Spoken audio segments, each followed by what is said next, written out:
Bismillahirrahmanirrahim. Bismillah walhamdulillah wassalatu wassalamu ala Rasulillah wa ala alihi wa sahbihi wa mawalah. Fa nawaina ta'alluma wa ta'lim wa tadhakkura wa tadhkira wa nafa'a wal intifa' wal ifadata wal istifadah wal hatha ala tamassuki bi kitabillahi wa sunnati Rasulillah sallallahu alaihi wa alihi wa sallam wa du'a ila al huda wa dilalata ala al khair ibtigha wajhillahi wa qurbihi wa thawabihi. Ya Fattahu ya Alim, ya Fattahu ya Alim, ya Fattahu ya Alim, iftah alaina fathan qariban ya Arhamar Rahimin. Insyaallah pada kesempatan kali ini kita akan melanjutkan pembahasan kita untuk mempelajari kitab Fathul Qorib atau yang juga dikenal dengan Syarah Al-Imam Ibnu Qasim ala Matni Abi Syuja'. Sebelumnya kita telah memulai membahas permasalahan rukun-rukun wudu pada pertemuan yang lalu, tetapi waktu tidak cukup untuk membahas semua rukun wudu dan kita hanya membahas masalah niat saja yang merupakan rukun pertama dari rukun wudu. Maka kali ini kita akan melanjutkan sampai akhir rukun wudu. Kemarin pembahasan niat agak panjang karena itu adalah pembahasan niat yang pertama kali kita bahas di dalam di dalam kitab ini, dan pembahasan niat itu akan terjadi berulang-ulang kali, yaitu di setiap ibadah yang di situ ada niat kita akan mengulangi pembahasan niat.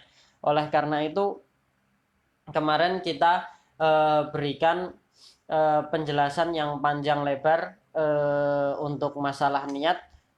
Supaya untuk kedepannya ketika masuk pembahasan niat kita hanya membahas hal-hal yang belum kita bahas di kesempatan yang lalu. Langsung saja, qala al-musannifu radhiyallahu anhu ankum wa an walidikum wa an masyayikhikum wa an nabikum wa tsani ghuslu jami'il wajhi wa hadduhu tulan ma baina manabiti sya'arir ra'si ghaliban wa akhirul lahyain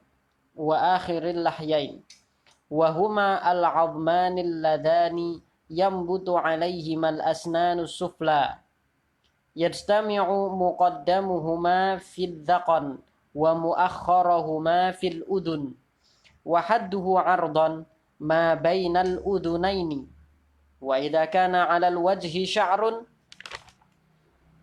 khafifun aw kathifun wajaba isalul ma'i ilaihi ma'al basharati allati tahtahu wa amma lihiyatur rajulil kathifah bi an lam yaral mukhatibu basharataha min khilaliha fayakfi ghaslu zahiriha bi khilafil khafifah wa hiya ma yaral mukhatibu basharataha fayajibu isalul ma'i li basharatiha wa bi khilafi lihiyati imra'atin wa khuntha fayajibu isalul ma'i li basharatihima walau kathfa wala budda ma'a ghaslil wajhi min ghasli juz'in minar ra'si war raqabati wa ma tahta dhaqan wa thalith ghaslul yadain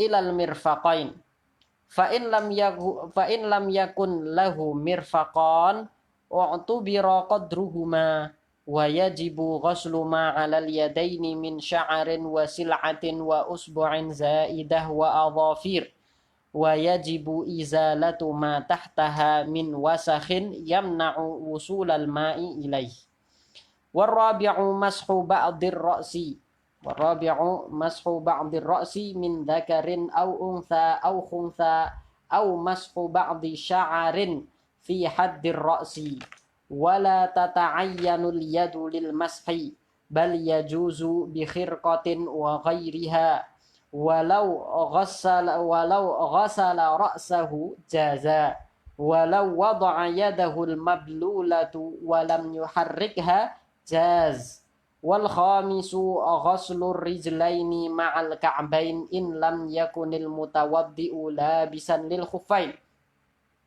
fa in kana labisahuma wajaba alaihi mashul khuffain aw ghaslur rijlain wa yajibu ghuslu ma 'alaihima min sya'arin wa sil'atin wa usbu'in zaidatin kama sabaqa fil yadain.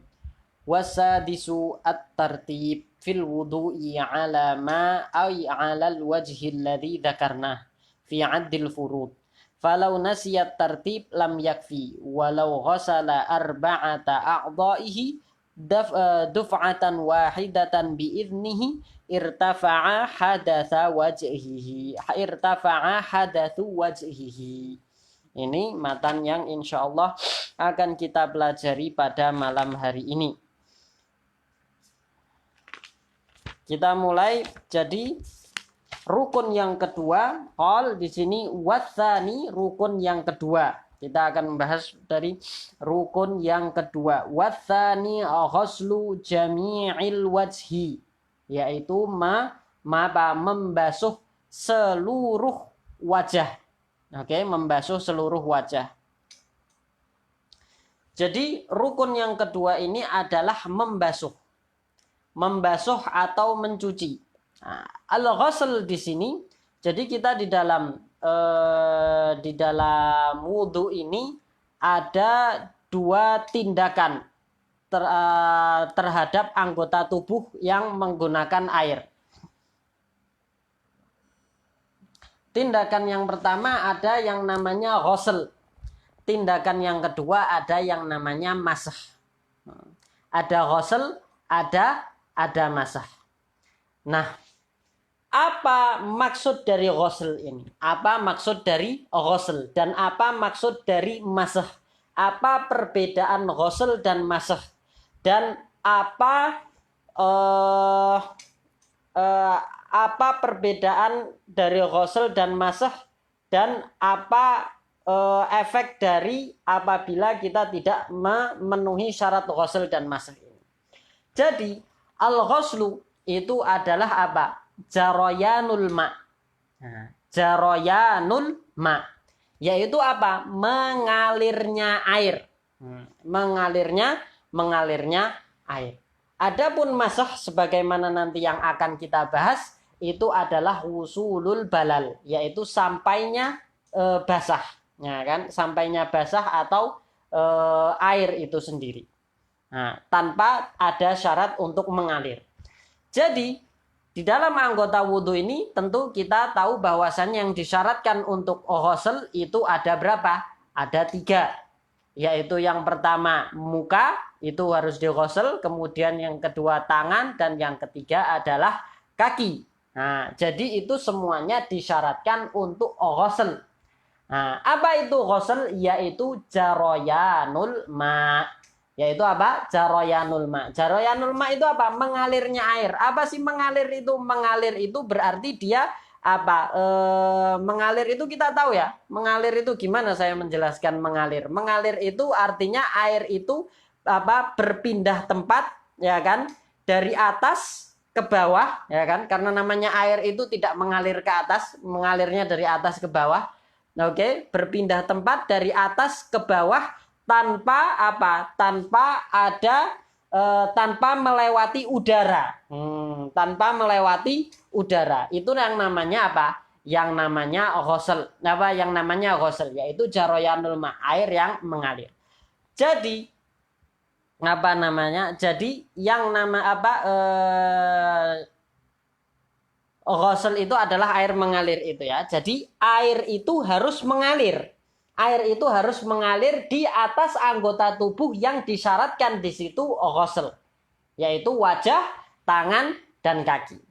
Nah, jadi apabila air itu tidak mengalir, misalnya kita hanya membasahi tangan dengan air, kemudian kemudian kita lapkan, kita letakkan seperti ini, air tidak mengalir. Air tidak mengalir. Kita basahkan, kita letakkan. Nah, artinya air tidak mengalir, air tidak jatuh. Walaupun ada sebagian, tapi ada sebagian yang mengalir, tapi tidak semuanya itu mengalir. Juga berbeda dengan kita membasahi tangan, kemudian kita letakkan tangan, kemudian kita usapkan tangan ini tanpa ada air yang kita alirkan. itu juga bukan air yang mengalir, tapi tangan kita yang mengalir. Ya kan? Nah, sama seperti orang yang menggunakan es batu, kemudian dia mengusapkan es batu tersebut di atas wajahnya. Apakah itu disebut air mengalir? Tidak, itu bukan air mengalir, tapi es batu yang mengalir. Karena es batu itu membasahi bagian yang dia letakkan pertama, kemudian membasahi yang setelahnya, membasahi yang setelahnya, membasahi yang setelahnya. Bukan air dari yang dia basahi pertama itu kemudian mengalir. Nah, itu namanya bukan air mengalir. Maka di dalam wudhu itu kita disyaratkan untuk air mengalir. Jadi harus ada yang namanya air mengalir. Nah, maka ketika wudhu kita alirkan air tersebut, ya kan? Kita alirkan air tersebut dari atas disunahkan dari atas, ya kan? Disunahkan dari atas seperti ini supaya semuanya terkena. Nah, lepas itu kita ratakan aliran tersebut. Nah, oke. Itu yang namanya ghusl. Demikian juga nanti pada kaki dan juga pada tangan. Itu yang namanya apa? Yang namanya ghusl. Oke. Nah, watsani ghuslu jami'il wajhi. Oke. Dan di sini memang menggunakan kata ghusl. Memang menggunakan kata ghusl. Tapi sebenarnya tidak disyaratkan fi'lu fa'il. Karena ghusl itu artinya ghusala yaghsilu itu adalah fi'il fi'il muta'addi. Artinya dia dia ada fi'lu fa'il di situ. Ya kan? Di situ ada fi'lul fa'il. Artinya ada orang yang melakukan proses, ya kan? Ada orang yang melakukan proses membasuh. Nah, ya kan, orang yang sengaja melakukan proses membasuh muka. Nah, dengan kata ghusala yaghsilu ini tadi. Tetapi pada hakikatnya di dalam wudhu itu tidak disyaratkan kesengajaan melakukan proses membasuh muka itu tadi. Tetapi yang penting syaratnya adalah walaupun artinya ghusl itu atau membasuh muka itu sah walaupun tidak ada unsur kesengajaan. Walaupun tidak ada unsur kesengajaan. Nah, maka di sini bisa kita katakan terbasuhnya muka. Nah, terbasuhnya muka. Jadi tidak disyaratkan membasuh, ya kan, tetapi terbasuhnya muka dengan air, ya kan, terbasuhnya muka dengan air. Tapi tentu kalau misalnya ketika dia tidak sengaja, ya kan, tidak sengaja terbasuh mukanya, tentu untuk dianggap supaya itu sah sebagai dianggap sah sebagai wudhu, tentu harus bersamaan dengan terbasuhnya muka itu ada niat di dalam hati, ada niat di dalam hati. Nah, demikian juga kalau misalnya tidak sengaja tangannya terbasuh atau setelah membasuh muka tidak sengaja tangannya terbasuh,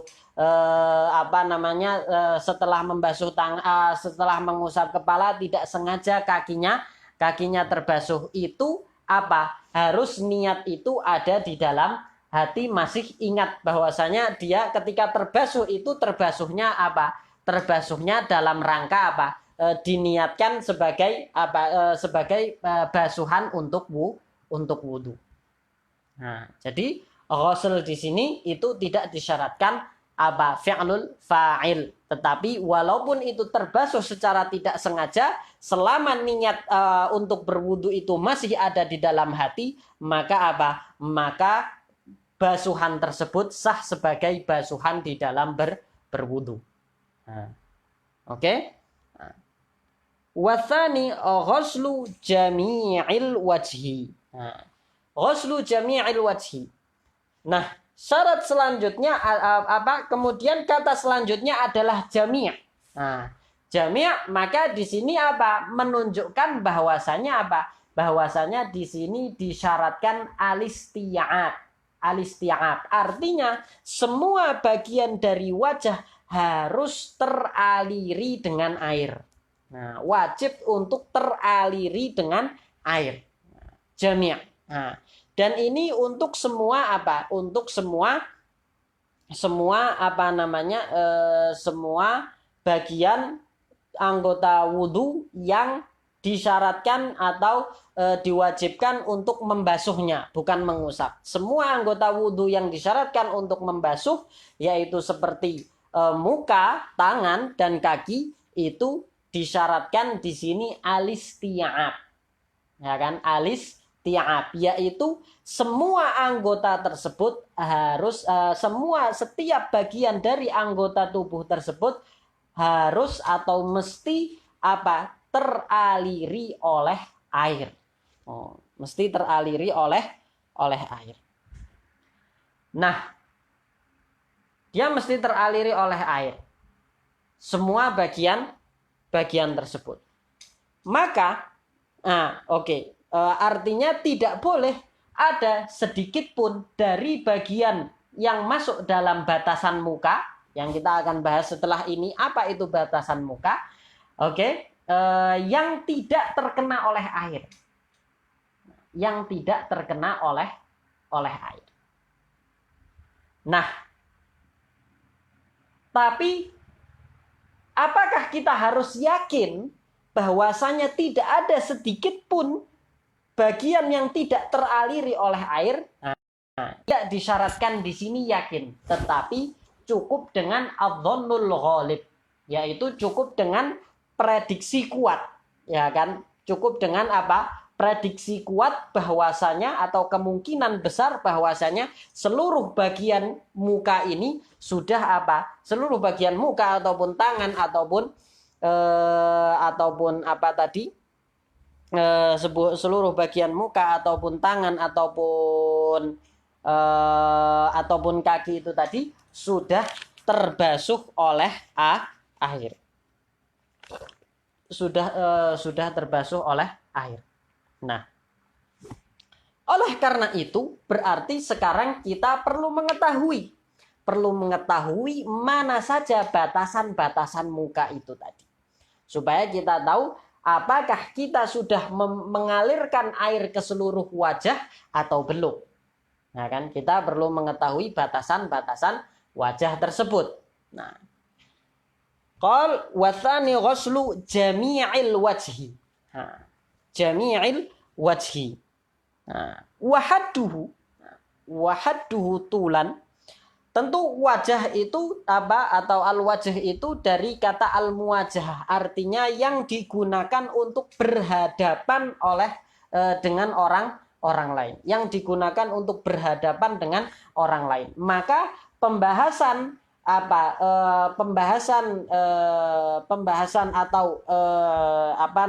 batasan-batasan wajah yang setelah ini akan kita baca ini, itu dari mana para ulama itu mendapatkan batasan atau menentukan batasan-batasan tersebut, yaitu dari asal kata wajah, tentu dari bahasa, ya kan, dari asal kata wajah, yang mana wajah itu disebut wajah karena dia digunakan untuk bermuwajahah, yaitu untuk bertatapan, ya kan, berhadapan. Nah, bagian wajah yang mana yang digunakan untuk berhadapan dengan orang lain atau dengan lawan bicara ketika itu, itulah batasan wajah. Nah. Wahadduhu tulan, dan wahadduhu tulan, dan batasan wajah panjangnya, untuk batasan panjangnya, ma baina manabiti sya'arir ra'si ghaliban wa akhiril lahyaini. Antara dua patokan. Patokan yang pertama yaitu patokan yang di atas, yaitu ma baina manabiti sya'arir ra'si, yaitu manabit itu jamak dari mambat, yaitu tempatnya tumbuh. Nah, dia dari ismul makan, dari nabatayan butuh, jadi dia adalah tempatnya tumbuh rambut. Manabit sya'arir ra'si, tempat tumbuh rambut. Ghaliban, kenapa ada ghaliban di sini? Nah, karena di sini yang menjadi patokan tempat tumbuhnya rambut itu adalah rambut rata-rata orang atau rata-rata manusia. Bukan setiap orang menggunakan batasan rambutnya sendiri. Karena setiap orang atau beberapa orang ada yang berbeda awal tumbuh rambutnya. Ada orang yang rambutnya itu tumbuhnya mulai dari depan, ada gomamnya misalnya. Ya kan, dari sini sudah tumbuh rambut. Misalnya. Ada orang yang botak, ya kan, botak depannya sini, dia tinggal tumbuh rambut, ya kan? Yang tumbuh rambutnya mulai dari sini atau sebelah sini sebelah sini ada bolongan, ya kan? Ada sini tidak tumbuh rambut, sini tidak tumbuh rambut. Yang tumbuh rambut dari tengah, berarti dia mempunyai nazaatan. Atau sini tumbuh rambut tapi tengahnya tidak tumbuh rambut, berarti dia aslah. Ya kan? Nah, mana batasannya itu? Nah, kan setiap orang bisa beda-beda. Maka di sini dikatakan ghaliban, yaitu Yaitu tempat tumbuh rambut rata-rata manusia. Tempat tumbuh rambut rata-rata manusia itu yang menjadi patokan. Nah, misalnya ini. Nah, ini ada rambut dia tumbuh lebih dulu, tidak segaris dari tidak sejajar dengan rambut-rambut yang samping-sampingnya. Nah, tidak sejajar dengan rambut-rambut yang samping-sampingnya. Nah, untuk orang yang seperti saya ini, batasan mukanya mana? Apakah dari sini atau dari yang atas sini? Nah, tentu lihat rata-rata orang tumbuh rambutnya dari mana? Dari sini atau dari sini? Nah, biasanya rata-rata orang tumbuhnya dari sini. Oke, berarti batasan rambut kita itu mulai dari sini. Ya kan? Nah, tempat tumbuh rambut. Berarti batasan mukanya mulai dari sini. Oke. Itu patokan yang pertama. Oke. Saya buka sedikit biar orang bisa lihat mana batasan rambut itu. Oke. Kebetulan panas juga. Nah, ma baina manabiti sya'arir ra'si ghaliban wa akhiril lahyain. Wa akhiril lahyain, yaitu antara tempat tumbuhnya rambut dan akhir allaha. Allaha itu rahang bawah. Ya kan, rahang bawah. Makanya di sini dijelaskan wahuma ay allahyain. Apa itu allahyain itu? Al-azmani, dua tulang, ya kan? Dua tulang. Alladani, yang yambutu alaihima, tumbuh di atas dua tulang tersebut al-asnan as-sufla, gigi bagian bawah. Oke, gigi bagian bawah kita ini tumbuh di atas tulang, ya kan? Tumbuh di atas tulang, yang mana tulang yang tumbuh di atasnya itu gigi bagian bawah namanya allaha, yang sering kita sebut dalam bahasa Indonesia itu dengan rahang, ya kan? Rahang bawah. Oke, rahang bawah. Al-azmani alladhani yambutu alaihimal asnan as-sufla, ya kan? Yajtami'u muqaddamuhuma fid dhaqan. Muqaddamnya yaitu awalnya, ya kan, awalnya itu berkumpul di dhaqan di sini. Jadi sebenarnya ini ada pertemuan antara dua tulang, bukan ini satu tulang ini nyambung. Makanya sebagian orang biasanya ada yang memisahkan di sini. Nah, itu bertemu dua tulang di sini, ya kan? Ini disebut muqaddamnya di sini fil dhaqan wa muakharahuma fil udun. Dan akhir dari laha ini adalah Adalah udun ini, adalah yang ada di telinga sini. Jadi ini adalah wa akhirul lahyain. Ini jadi ini adalah al-laha. Nah, kita membahas al-lahanya dulu ya. Jadi ini. Nah, oke. Mafhum ya? Ini ada tulang. Antum pegang coba tulang itu. Tulang. Oke, ini berarti al-laha. Oke. Batasannya mana? Wahuma lana. Oke. Jadi sampai akhirul lahyain. Nah, tetapi di sini kalau ibarahnya di sini ma baina manabit, wa akhirul lahyaini menunjukkan bahwasanya manbat sya'ar itu tadi, manbat sya'ar itu tidak masuk dalam wajah, tidak masuk dalam batasan wajah. Artinya dia di luar wajah, dia bukan wajah, artinya tidak wajib dibasuh. Oke. Demikian juga akhirul lahyain, ini tulang mana akhirnya ini tulang ini? Oke, sampai sini. Oke, sampai sini berarti apa? Berarti apa di sini? Yang bukan apa akhir laha ini, akhir tulang ini bukan berarti bukan apa? Bukan termasuk wajah, bukan termasuk wajah. Nah, untuk yang mana bintu sya'ar sudah betul memang dia bukan wajah, tapi dia masuk ke dalam apa? Batasan kepala, dia bukan batasan wajah. Tetapi untuk akhirul lahyain ini itu di sini ada usur di dalam apa? Di dalam ibarahnya, makanya oleh Syekh Bajuri dikatakan ai tahta akhiril lahyain. Jadi di bawah akhiril lahyain. Berarti akhiril lahyain ini masuk ke dalam batasan wajah. Akhiril lahyain ini masuk ke dalam batasan wajah. Oke? Nah. Oke, ini untuk tingginya. Ini untuk apa? Ini perlu diperhatikan karena pembahasan batasan wajah ini hanya dibahas di dalam apa? Hanya dibahas di dalam untuk batasan wajah ini hanya dibahas di dalam bab wudhu. Padahal ini juga berkaitan nanti sama masalah aurat untuk perempuan. Oke? Masalah aurat untuk perempuan masuk di sini. Artinya batasannya ikut batasan ini. Ya kan? Mana yang harus ditutup ketika sholat. Ya kan? Sebagian perempuan nutup apa atau menutup aurat hatta ketika keluar itu biasanya dia pakai kudungnya atau pakai rukuhnya cuman sampai sini.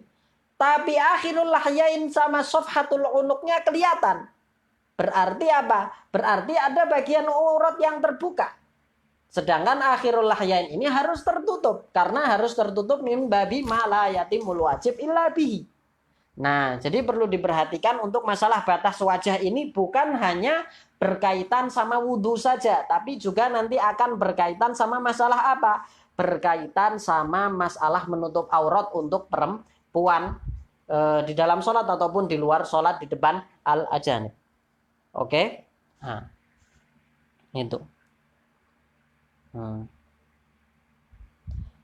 Oke, jadi itu untuk batasan apa? Batasan panjangnya. Panjang muka. Nah.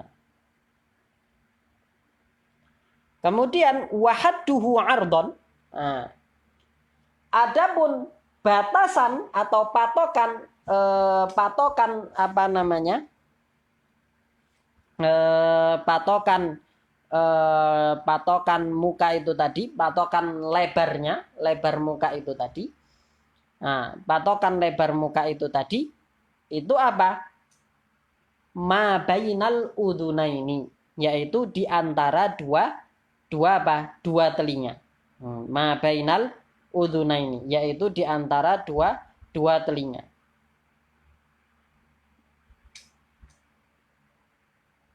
Antara dua telinga. Ini batasan telinga. Nah, ini ada telinga kecil ini masuk dalam muka atau tidak? Nah, ini masuk dalam telinga. Nah, jadi antara dua telinga ini, termasuk putih-putih atau kulit yang nampak di antara dua apa ini namanya al-aizat, ya kan? Ini juga termasuk apa? Termasuk wajah. Nah, walaupun kita ketemu sambungan dari rambut dari atas, ini termasuk wajah.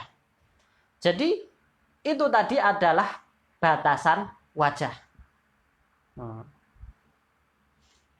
Jadi itu tadi adalah batasan wajah. Maka wajib membasuh semua yang masuk dalam batasan wajah itu tadi.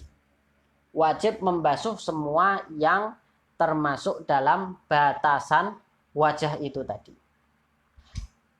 Hanya saja di sini yang wajib dibasuh adalah zahirul wajh. Yang wajib dibasuh di sini adalah zahirul wajh, yaitu bagian zahir dari wajah. Karena di dalam wajah kita ini atau pada wajah kita ini ada lubang-lubang. Ada lubang-lubang, ada lubang mata, ada lubang hidung, ada lubang mulut. Ada lubang mata, ada lubang hidung, dan ada lubang mulut. Maka di sini yang wajib dibasuh adalah zahirul wajh, bukan batinnya. Artinya apa? Artinya apa itu zahir, apa itu batin? Batin wajah itu seperti yang ada di dalam mata ini. Yang ada di dalam kelopak mata ini ketika kita memejamkan mata, yang ada di dalam kelopak mata ini, itu dia batin. Ya kan? Kemudian yang ada di dalam kedua lubang hidung, itu namanya batinul wajh. Ya kan? Kemudian yang ada di dalam mulut, itu batinul wajh. Jadi tidak perlu kita ketika wudhu itu membuka mata seperti ini. Apalagi masukkan air ke dalam mata supaya apa? Supaya ada isti'ab, ya kan, supaya membasuh seluruh wajah. Ya kan, tidak perlu kita memasukkan air ke hidung. Nah, tidak perlu juga kita memasukkan air ke mulut untuk mencuci batinul wajah. Meskipun dia termasuk dari wajah, tetapi tidak wajib untuk dibasuh. Tetapi perlu diperhatikan bahwasanya di sana ada bagian-bagian yang kadang seseorang itu lalai, seperti misalnya bagian bawah dari hidung, itu perlu diperhatikan. Juga bagian mulut, bagian bibir. Nah, bagian bibir ini kita perlu mengetahui batasan mana yang zahir karena mana yang batin. Nah, karena apa? Karena bibir ini bisa maju mundur. Kan maju mundur itu. Nah, kalau seperti ini kan jadi di dalam. Kalau seperti ini kan jadi ada yang dari dalam keluar. Nah, sekarang mana yang zahir dan mana yang batin? Jelek juga kayak gitu. Oke, mana yang zahir dan mana yang batin? Untuk mulut ini batasannya adalah ketika kita mingkem. Tahu mingkem? Mingkem itu apa? Mingkem itu ketika menutup menutup bibir ini dengan cara yang biasa. Artinya tidak ditekan, tidak dimasukkan ke dalam, juga tidak dimonyongkan. Biasa.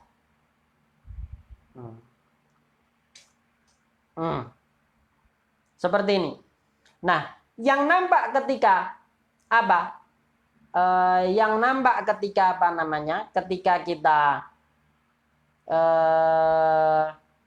ketika kita menutup mulut dengan cara yang biasa, yang normal, itu masuk dalam zahirul wajh, maka wajib untuk dibasuh.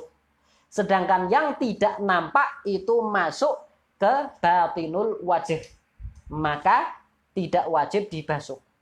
Maka hati-hati, sebagian orang ketika wudhu seperti apa? Mulutnya dibeginikan. Nah, ini biasanya perempuan-perempuan ini. Mungkin lipstiknya nggak mau hilang atau seperti apa, dia seperti ini. Ya kan? Nah, akhirnya ada bagian mulut yang tidak terkena yang tidak terkena air basuhan wudhu. Nah, ini bahaya. Tapi juga tidak perlu kita seperti ini. Ketika wudhu, supaya ada yang kena, karena itu sudah batin, nggak perlu. Yang penting kita mingkem menutup mulut dengan cara yang wajar. Nah, seperti itu. Paham ya? Dan kalau misalnya naudzubillah walayyadubillah terjadi kecelakaan, misalnya terpotong hidungnya, atau ya kan, kalau misalnya terjadi pada seseorang itu terpotong hidungnya, atau terkelupas kelopak matanya, atau terpotong bibirnya, apakah yang nampak itu menjadi zahirul wajh atau tidak? Dalam masalah ini, ketika terpotong kelopak matanya, atau terpotong hidungnya, atau terpotong atau terpotong bibirnya, itu yang wajib dibasuh hanya bagian yang terkena pisau yang memotong atau sesuatu yang memotong tersebut. Oke? Hanya yang yang wajib dibasuh hanya yang mabasyarat husikin, yaitu yang yang terkena. Kalau misalnya terpotongnya itu, anggaplah terpotongnya itu dengan pisau, maka yang wajib dibasuh ketika membasuh muka hanya yang terkena pisau ketika pisau itu memotong. Adapun yang nampak yang lainnya, ya kan? Adapun yang nampak yang lainnya itu tidak wajib dibasuh. Kenapa tidak wajib dibasuh?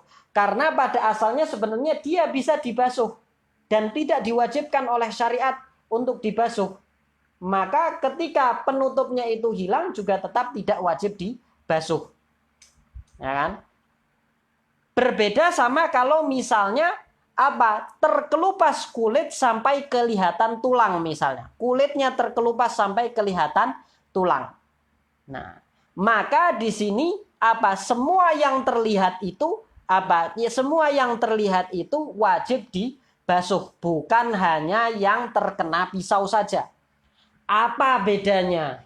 Kenapa di sini kalau misalnya kulit terkelupas sampai kelihatan tulang, kusito itu tadi, itu wajib dibasuh semuanya. Yang terkena sikin ataupun yang tidak terkena sikin, semua yang kelihatan harus dibasuh.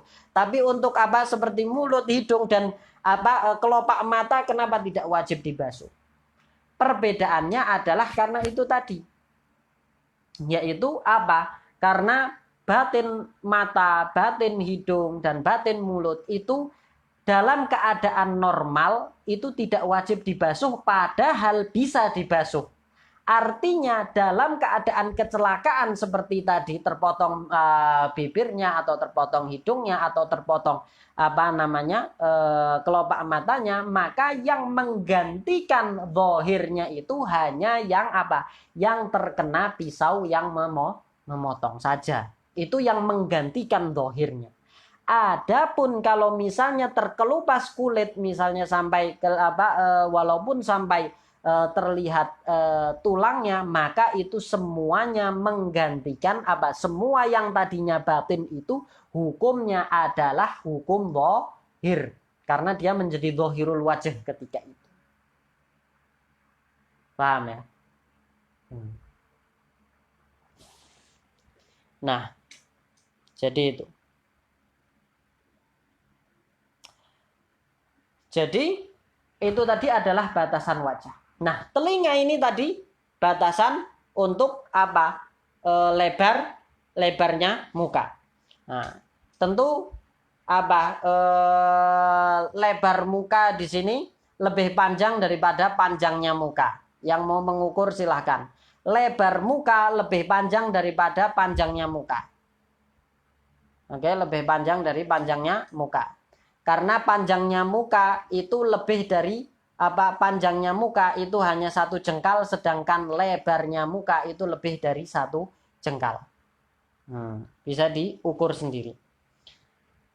Nah, tapi kalau misalnya ada orang telinganya itu dia tercipta dengan telinga yang tidak pada tempatnya. Misalnya telinganya agak mundur atau telinganya agak maju di sini. Apakah batasan wajahnya menjadi maju mundur juga? Artinya yang ke sini berarti batasan wajahnya sampai sini, yang telinganya sampai sini, batasannya itu sampai sini? Tidak. Apabila ada orang yang tercipta seperti itu, maka batasan mukanya adalah tetap batasan wajah orang normal. Yaitu telinganya biasanya orang normal itu ada di mana, ya sudah di situ batasan wajahnya.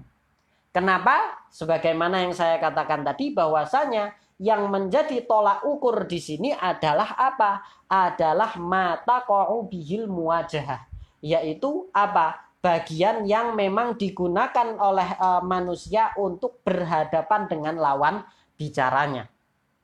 Oke? Jadi tidak ada urusan kuping mau di mana. Paham ya? Oke.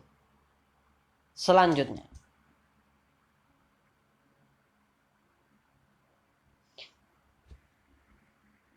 Wa idza kana 'alal wajhi sya'run. Wa idza kana 'alal wajhi sya'run.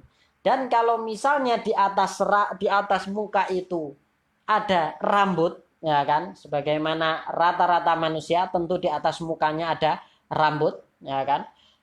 Minimal apa? Minimal pasti punya 2 alis dan 4 bulu mata, itu minimal. Nah, fa idza kana 'alal wajhi sya'run. Idza kana 'alal wajhi sya'run.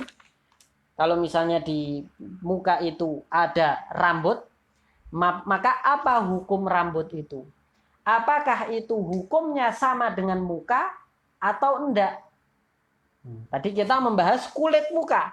Nah, sekarang kita membahas rambut muka. Karena ini tadi masih dalam pembahasan syartul isti'ab, jami'ul wajh itu tadi. Oke? Nah, maka di sini apa dikatakan wajaba isalul ma'i ilaihi ma'al basyaratil lati tahtahu. Maka wajib apa? Mengalirkan air ke seluruh rambut tersebut dan juga mengalirkan air ke bawah apa? Ke bawah kulit yang ada ke kulit yang ada di bawah rambut-rambut tersebut. Itu juga harus dialirkan ke situ.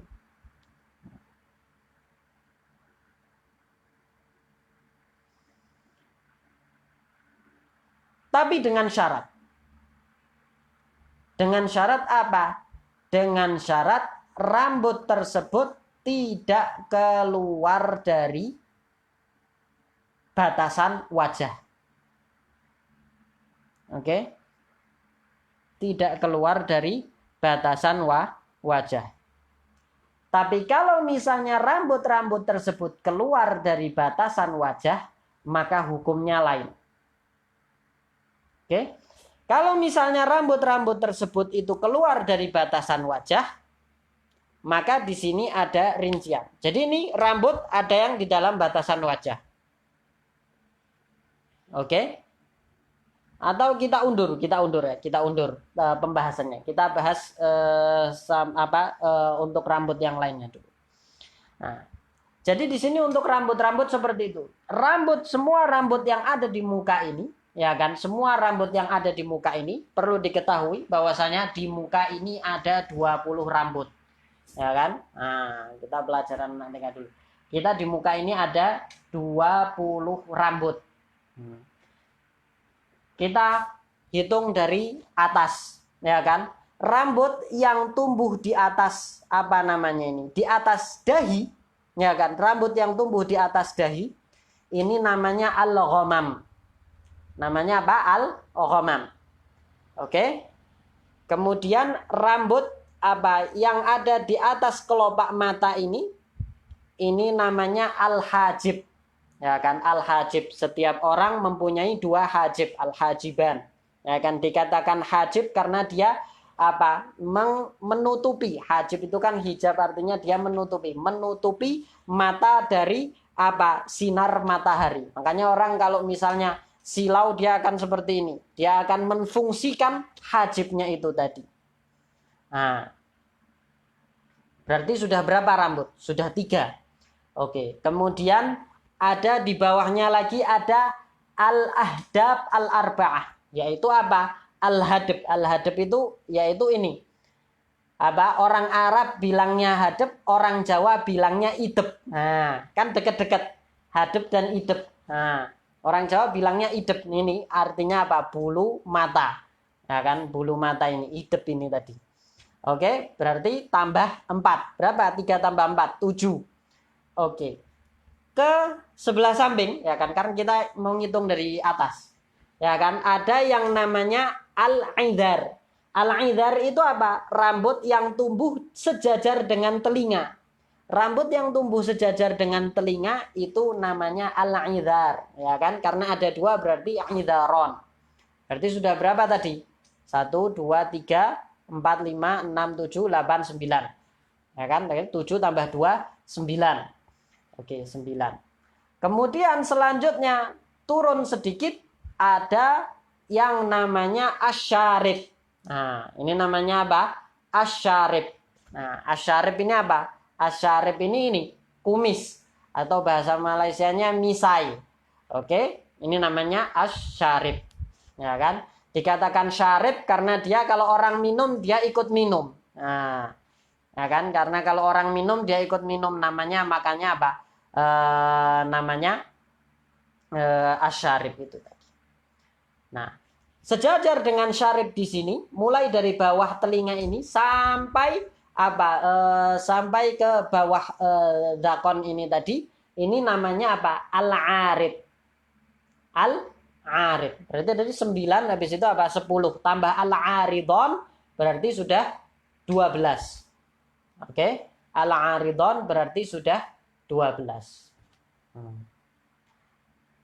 Kemudian kalau ada rambut yang tumbuh di atas pipi itu namanya al-khaddan atau al-khad ya, rambut yang tumbuh di atas pipi itu namanya al-khaddan atau al-khad. Nah, itu berarti sudah tambah 2 berapa? Berapa tadi terakhir? 12 ya. Berarti jadi 14. Oke. 14. Kemudian ini biasanya kumis ini ada rambut yang menyambungkan dengan apa? Dengan arid di sini atau dengan apa? Dengan lihyah di sini. Nah, itu namanya asibalan. Nah, asibalan, sibal namanya sibal. Nah, berarti sudah ada berapa? 14 tadi tambah 2 lagi berarti 16. Oke, 16. Kemudian di sini biasanya ada rambut juga. Nah, di sini ada rambut juga. Ini namanya anfakoh. Nah, namanya apa? Anfakoh. Berarti tambah berapa tadi? Tambah berapa tadi? 16 tambah 1 ya. Anfakoh itu berarti jadi 17. 16 tambah 1 17. Kemudian di samping anfakoh ini ada biasanya tumbuh rambut juga. Namanya an-nafakah atau an-nafakatan. Ya kan? An-nafakatan karena ada 2. Nah, berarti 17 tambah 2 berapa? 19. Dan yang terakhir adalah yang tumbuh di bawah ad-dakon. Nah, dakon itu apa? Tempat bertemunya 2 rahang. Rahang kanan dan rahang kiri. Ini namanya dakon. Nah, ini yang namanya lihyah. Namanya apa? Namanya lihyah. Berarti ada berapa? Ada 20. Nah, semua rambut yang ada di wajah ini itu wajib apa? Wajib air itu mengalir ke atas rambut itu dan mengalir ke kulit yang ada di bawah rambut-rambut itu yang kita sebutkan tadi. Oke? Nah, tapi di sini ada pengecualian. Di sini ada pengecualian. Katakan di sini wa amma lihyatur rajul. Oke, wa amma lihyatur rajul. Oke, apa yang dikecualikan di sini? Yang pertama adalah lihyah. Tapi yang dimaksud dengan lihyah di sini bukan hanya lihyah yang tumbuh di atas dakon saja, tetapi termasuk al-arid, al-aridon. Ini juga termasuk hukumnya sama dengan hukum lihyah. Wa amma lihyah. Dan bukan lihyah sembarang orang, tetapi yang dikecualikan hanya lihyatur rajul. Nah, hanya lihyatur rajul, hanya janggutnya siapa? Janggutnya orang laki-laki. Yang dimaksud dengan rajul di sini siapa? Maqabalal ar-rajul di sini kharaja bihi apa? Ar-rajul di sini maksudnya adalah adzakar. Ya kan? Artinya kalau ada sobi itu tumbuh janggut juga, maka hukumnya sama di sini masuk dalam pengecualian di sini. Adapun al-mar'ah dan khunsa itu keluar dari pengecualian. Berarti apa? Kalau misalnya ada perempuan mempunyai arid atau mempunyai janggut tidak masuk dalam pengecualian ini. Wa amma lihyatur rajul al-kathifah. Nah, yang dikecualikan bukan sembarang janggutnya orang laki-laki, tetapi janggutnya orang laki-laki yang tebal. Janggutnya orang laki-laki yang tebal.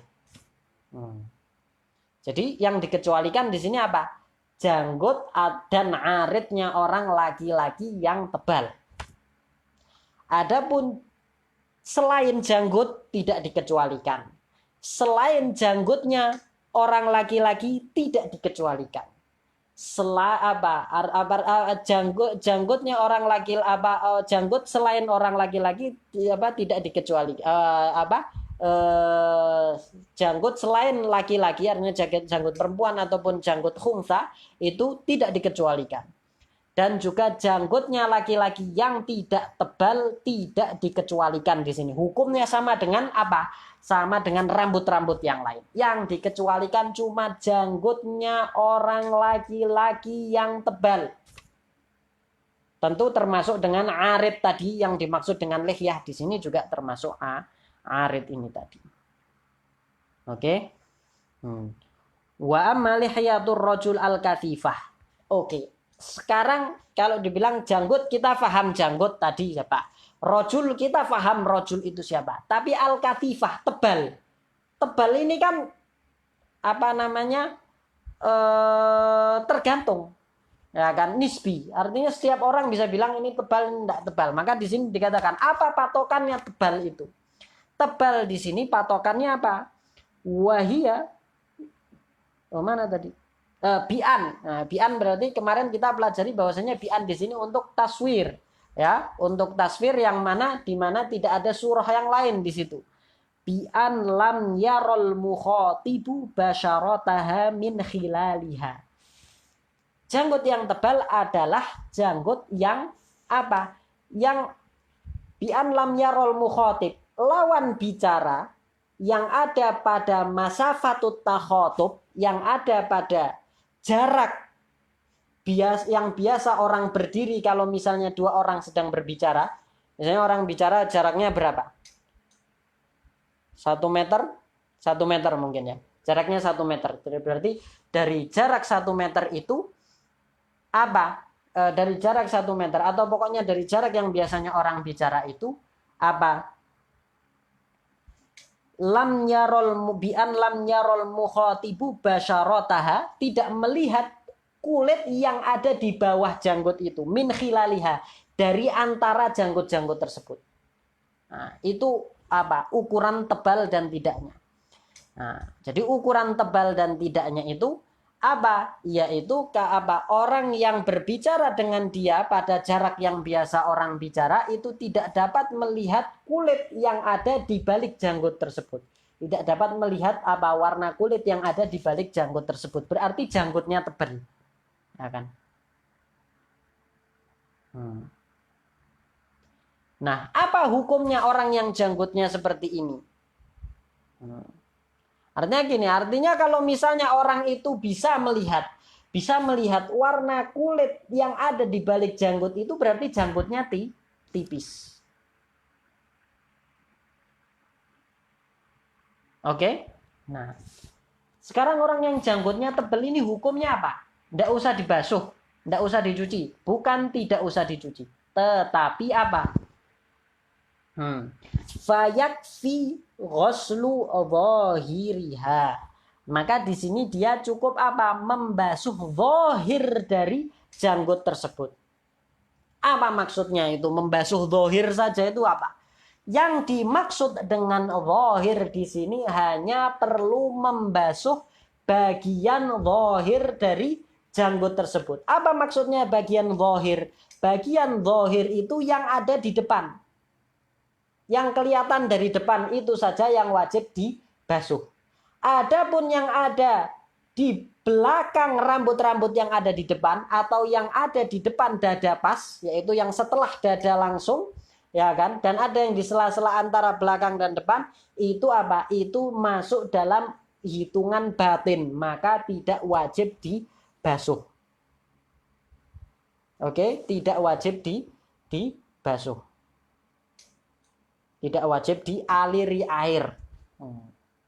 Oke, maka yang wajib yang dialiri air itu hanya yang bagian depan. Maka ketika membasuh itu kemudian seperti ini. Set, kita gitu kan, atau gini, seperti itu. Misalnya janggutnya panjang sampai sini, maka diginikan saja. Itu sudah cukup. Nah, gini, itu sudah mengalirkan air. Seperti itu. Oke. Nah, terus yang belakang-belakangnya tidak wajib. Nah, di sini pengecualiannya. Beda sama artinya kulit yang ada di belakang janggut itu tidak wajib. Tidak wajib untuk dialiri air. Paham ya? Tidak wajib untuk dialiri air. Itu janggut. Jadi di sini pengecualiannya di situ.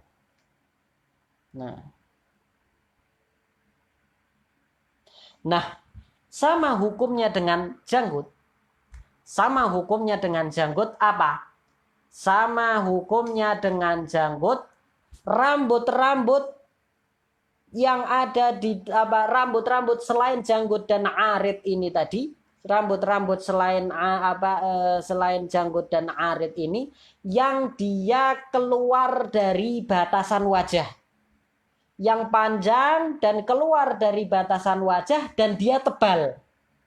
Dan dia tebal. Jadi rambut-rambut lain ini dia hukumnya bisa jadi sama dengan janggut dengan syarat dia keluar dari batasan wajah dan dia tebal. Oke, dan dia tebal. Nah,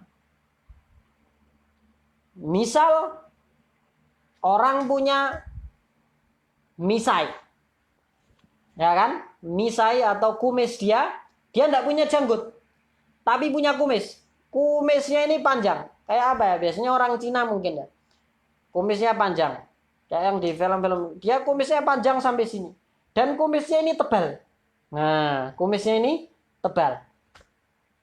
Nah, maka apa yang wajib bagi dia? Yang wajib bagi dia adalah membasuh tentu seluruh wajah dan semua kulit yang semua rambut dan kulit yang ada di rambut. Demikian juga kulit yang ada di belakang kumis dia itu, yang ada di belakang misai dia itu, dan semua yang ada di perbatasan wajah, yang masih di dalam perbatasan wajah itu wajib dibasuh dialiri air kumisnya zahiron wa batinan, termasuk kulit yang ada di balik misai atau kumis tersebut. Adapun yang sudah kumis yang sudah keluar dari batas wajah ini, kalau misalnya dia tebal, maka cukup dibasuh atau dialiri air zahirnya saja. Zahirnya saja. Batinnya yang ada di belakang dan yang ada di sela-selanya itu tidak wajib. Nah, adapun yang ada di batasan wajah, ya kan, yang belum keluar dari batasan wajah, yang ada di batasan wajah tetap wajib dibasuh zahiron wa batinan, termasuk kulit yang ada di baliknya. Oke? Nah, itu. Juga yang sering ditanyakan oleh para wanita, mereka punya punya rambut punya rambut ini di sini namanya idhar. Nah, mereka punya idhar. Idharnya itu panjang, set sampai di sini. Kayak orang-orang Cina juga biasanya itu mereka jadikan hiasan di sini. Ya kan, panjang sampai sini. Oke, apa ini hukumnya? Hukumnya wajib dibasuh atau enggak? Kalau wudhu wajib dibasuh yang ada di batasan muka zahiron wa batinan. Yang keluar dari batasan muka, kalau misalnya tipis, wajib dibasuh juga zahiron wa batinan. Tapi kalau tebal, wajib dibasuh zahirnya saja. Paham ya? Demikian juga dengan rambut-rambut yang lain, mau alis, mau apa. Jadi kesimpulan dari masalah rambut ini masih dalam pembahasan masalah isti'ab tadi ya. Bahwasanya semua rambut yang ada di atas muka, ya kan, semua rambut yang ada di atas muka, maka wajib dialiri air zahiron wa batinan, termasuk kulit yang ada di bawahnya, kecuali 3 rambut. Kecuali berapa? 3 rambut. Rambut yang pertama adalah lihyah. Lihyahnya laki-laki, janggutnya laki-laki yang tebal. Yang kedua, al-arid. Aridnya laki-laki yang tebal. Dan yang ketiga, rambut selain lihyah dan arid yang yang sudah berada di luar batasan wajah yang tebal juga. Adapun yang masih di dalam wajah sama hukumnya sama rambut-rambut yang lain. Oke? Paham ya sini ya?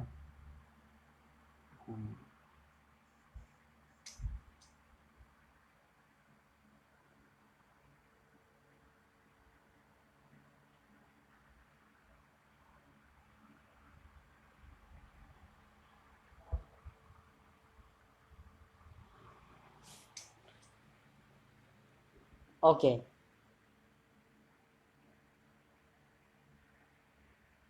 Di sini ada perbedaan antara Imam Ibnu Hajar dan Imam Romli untuk masalah rambut yang rambut selain janggut dan lihyah untuk yang sudah keluar dari batasan muka, yang sudah keluar dari batasan muka dan dia tebal. Imam Romli mengatakan tadi hukumnya itu yang saya katakan adalah hukum menurut Imam Romli, mutlak untuk laki-laki dan perempuan. Oke, untuk laki-laki dan perempuan. Adapun menurut Imam Ibnu Hajar,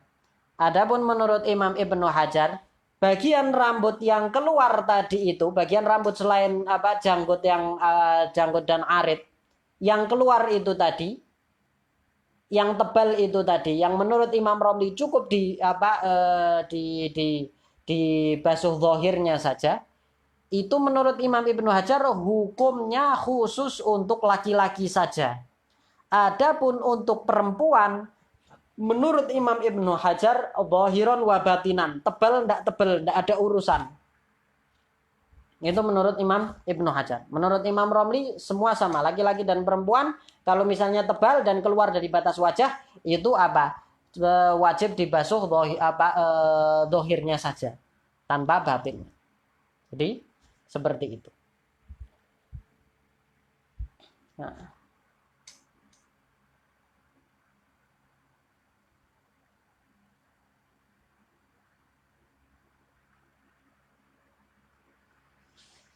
Oke, fayajibu isolul ma' li basyaratiha wa bi khilafi lihyatim ra'atin wa khunsa. Beda dengan tadi janggut perempuan dan khunsa.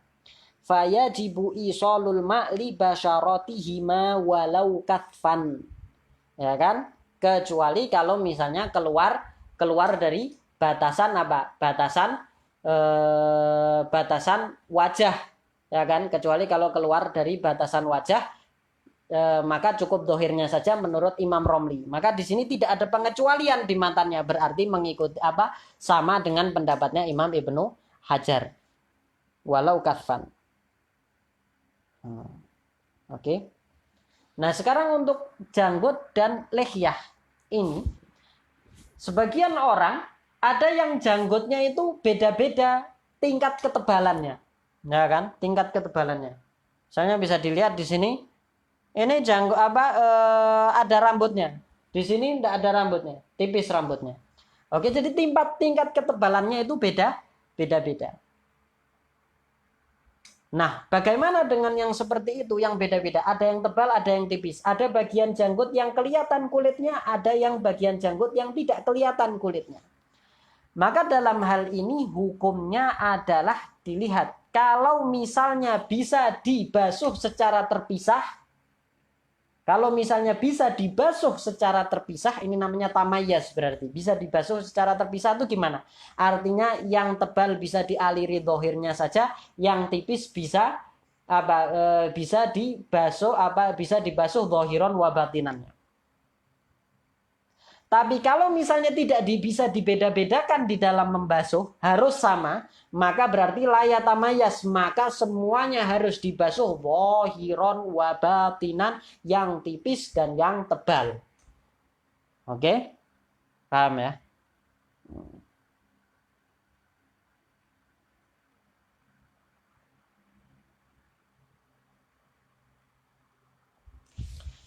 Kemudian di sini dikatakan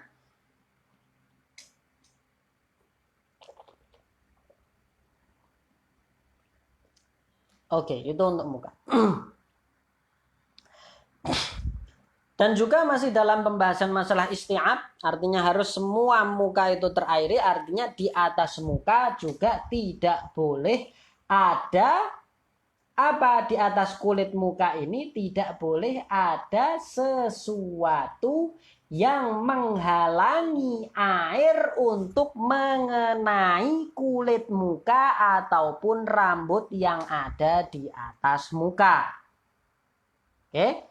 Tidak boleh ada sesuatu yang menghalangi air untuk mengalir di atas kulit muka ataupun rambut yang ada di atas muka. Apabila di atas kulit muka atau di atas rambut muka itu terdapat terdapat benda-benda atau apapun itu yang menghalangi kulit, menghalangi air untuk mengalir di atas kulit atau rambut yang ada di atas muka itu, maka harus dihilangkan. Kenapa? Karena tadi itu syartul isti'ab. Harus semuanya itu teraliri air. Kalau ada yang tertutup berarti tidak teraliri air. Kalau ada yang tertutup berarti tidak teraliri air. Nah, maka harus dihilangkan. Seperti apa misalnya? Misalnya biasanya orang bangun tidur ada beleknya di mak. Ini namanya mak. Nah, maka diperiksa maknya ini. Ya kan, maknya ini ada beleknya apa enggak? Ada tai matanya apa enggak? Maka harus dihilangkan supaya tidak menghalangi air yang mengalir. Di lihabnya juga, ini namanya lihab yang sebelah sini. Seperti itu. Demikian juga perempuan-perempuan ini biasanya pakai make up. Nah, selalu menjadi pertanyaan, apakah make up, apakah lipstick itu perlu dihilangkan untuk wudhu atau sah untuk digunakan wudhu? Kita lihat dia itu jirem atau asar. Kita bedakan antara jirem dan asar. Apa itu jirem, apa itu asar? Jirem itu kalau misalnya kita korek seperti ini akan keluar. Akan nampak akan terkelupas. Itu berarti ada jirem, berarti dia menghalangi menghalangi air untuk mengenai kulit. Kalau kita begini kan tidak ada yang terkelupas, berarti dia bukan jirem. Ya kan? Sehingga menjadi pertanyaan kembali kepada para wanita-wanita, sekarang make up yang Anda gunakan, lipstick yang Anda gunakan, itu jirem atau bukan? Coba begini kan, terkelupas atau tidak? Coba lipsticknya begini kan, terkelupas atau tidak? Kalau misalnya seperti henna atau pacar yang dia atau seperti ballpoint atau kolam itu, kemudian dicoretkan di sini, kemudian ada warna, itu kalau kita beginikan tidak ada jiremnya, maka dia hanya asar. Demikian juga henna, kalau sudah kita basuh kita ginikan tidak ada, itu cuman warna. Asar, tidak ada jiremnya. Beda sama perempuan-perempuan yang menggunakan foundation yang tebal, khususnya kalau mau menikah. Ya kan, mau acara pengantin, foundationnya itu bisa 5 cm, ya kan, supaya lubang-lubang di muka itu tertutup semua. Nah, maka itu tidak sah untuk wudhu. Demikian juga sebagian wanita menggunakan menggunakan ini. Apa sih ini namanya ini? Gak paham mana namanya. Itu loh. Yang bikin. Nah. Itu kan menutupi ahdab untuk teraliri air. Maka itu harus dibuka. Demikian juga lipstick yang yang tebal itu tadi. Paham ya? Karena lipstik itu kan dia terbuat dari syamak. Terbuat dari apa? Dari syamak. Terbuat dari syamak itu apa? Semacam lilin. Maka dia berarti ada jiremnya. Nah kan? Berarti ada jiremnya. Berarti dia apa? Menghalangi air untuk mengalir di atas kulit bibir. Oke? Paham ya? Tanbih ini muhim di sini. Nah, khususnya untuk perempuan ini selalu tanya. Nah, kecuali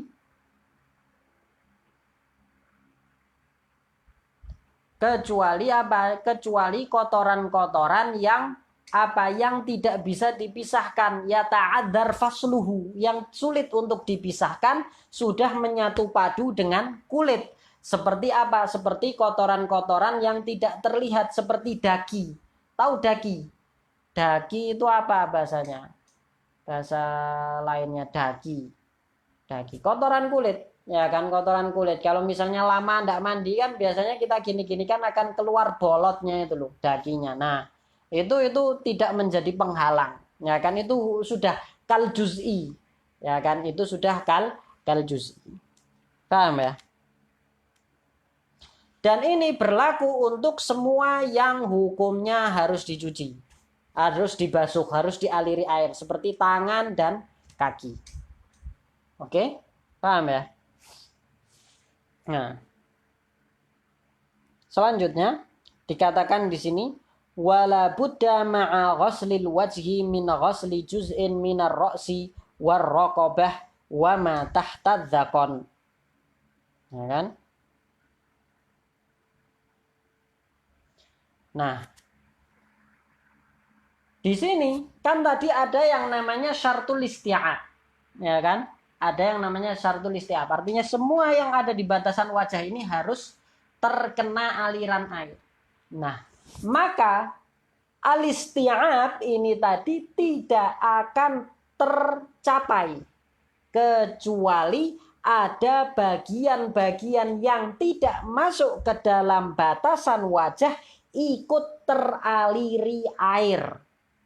Dengan demikian kita baru bisa katakan semua bagian wajah itu sudah teraliri air.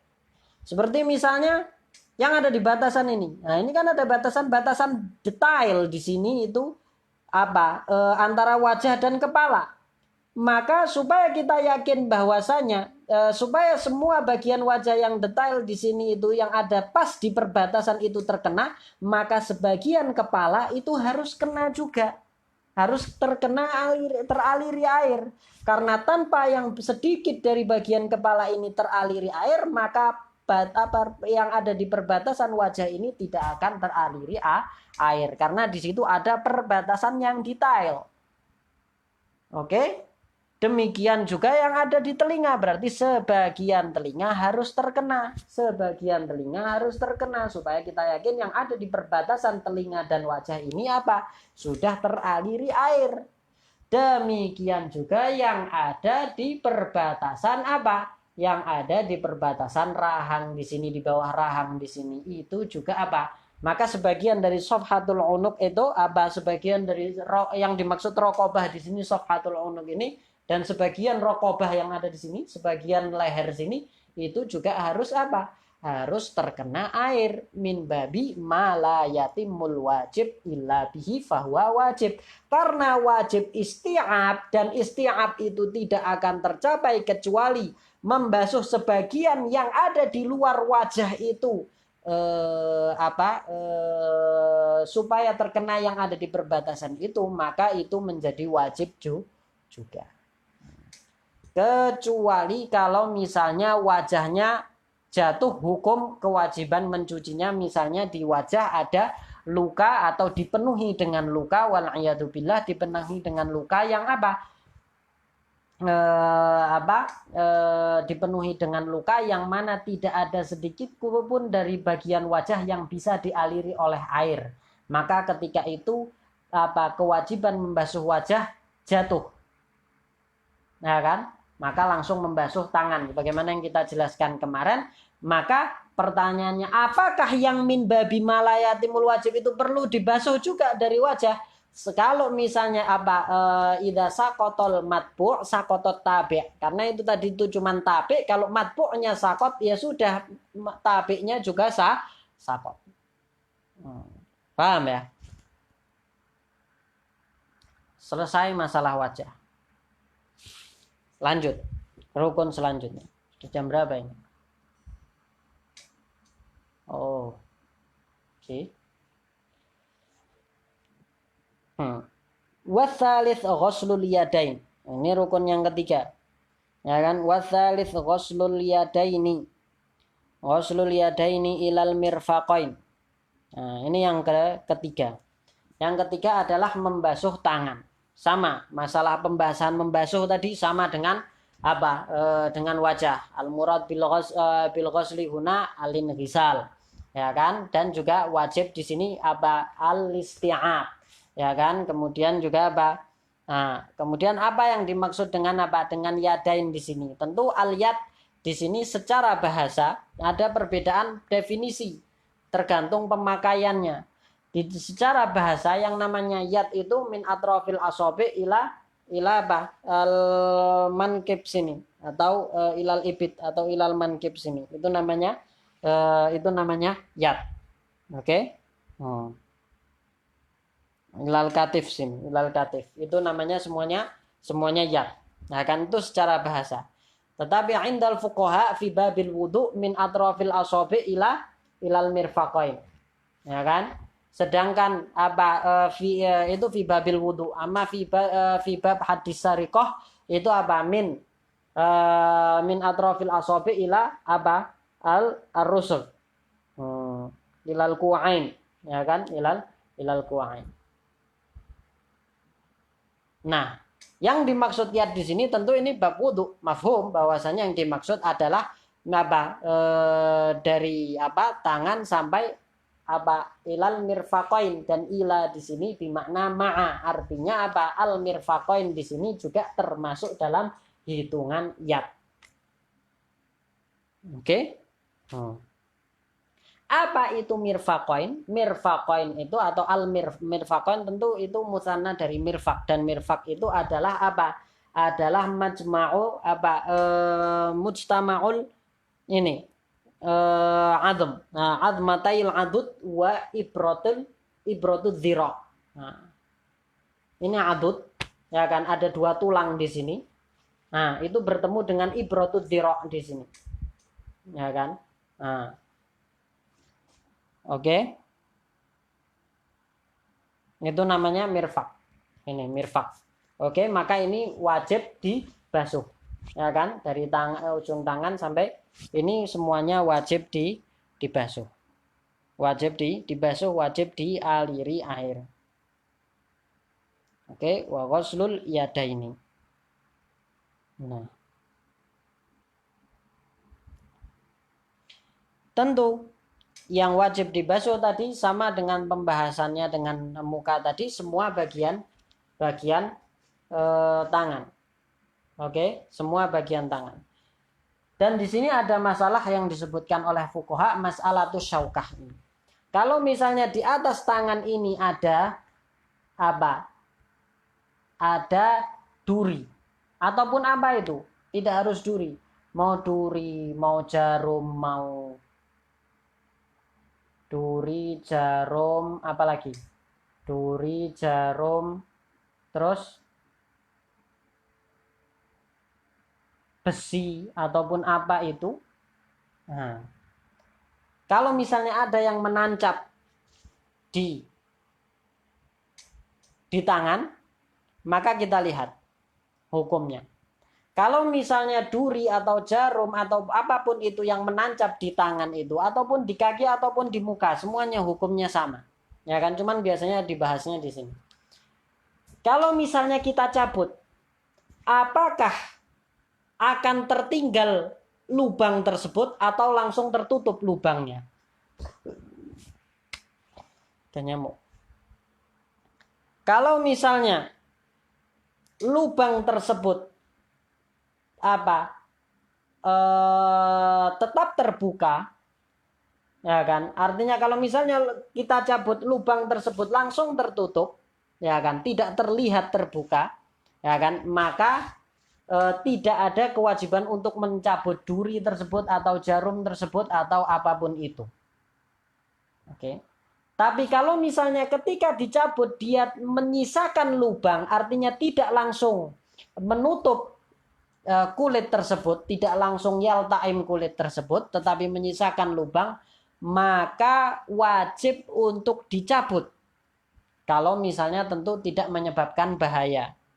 Nah, wajib dicabut. Karena kalau tidak dicabut, kalau misalnya bahaya dicabut, maka wudhunya tidak sah, maka apa? Wudhunya di sini wudhu darurat. Oke?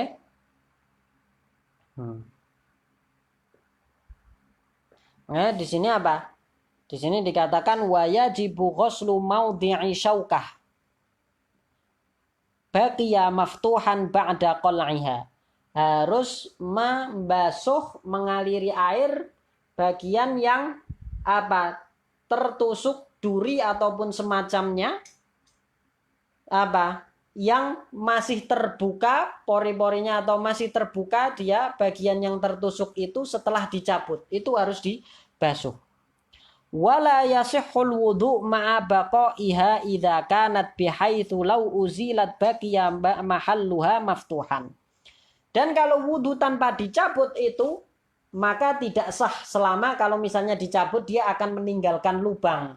Tapi kalau dicabut tidak meninggalkan lubang maka tidak ada kewajiban untuk mencabut. Dan wudhunya tetap sah walaupun tidak dicabut. Oke? Oke? Lakin in gharat fil lahm, tapi kalau misalnya sudah bersatu duri itu atau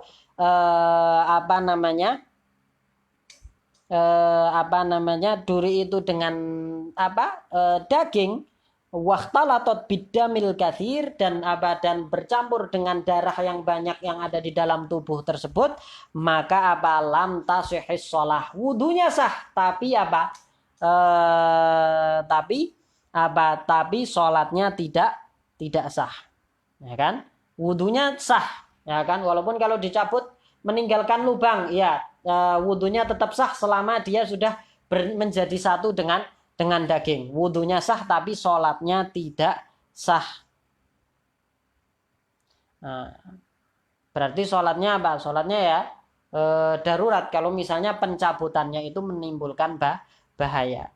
Tentu ini tafsil ini rincian ini kalau misalnya Kalau misalnya duri tersebut itu tidak tertutupi oleh kulit, artinya menonjol, ada keluar dari kulit, di zahir kulit itu ada keluar.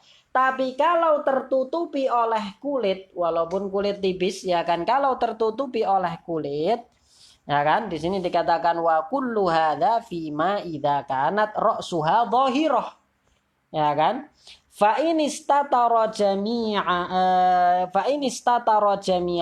atau fa in istutira jami'uha lam tadur la fil wudu wala fis shalah 'alal mu'tamad. Tapi kalau tidak kelihatan sama sekali itu yang ada di dalam itu, yang menancap itu duri ataupun jarum ataupun apapun itu, maka maka wudhunya tetap sah, ya kan, dan sholatnya juga sah karena dia fi hukmil batin, batin.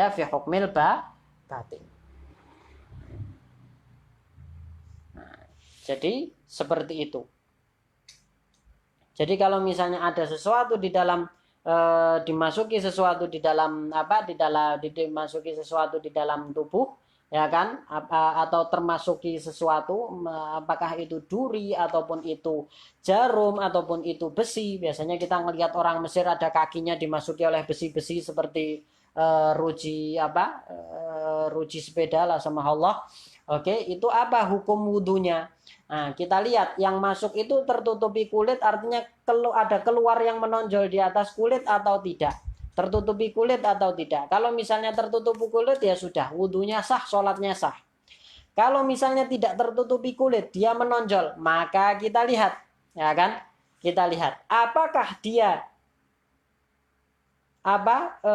masuk ke dalam sampai bersatu dengan daging, ya kan? Sampai bersatu dengan daging. Nah, kalau misalnya sampai bersatu dengan daging, maka kita lihat lagi apakah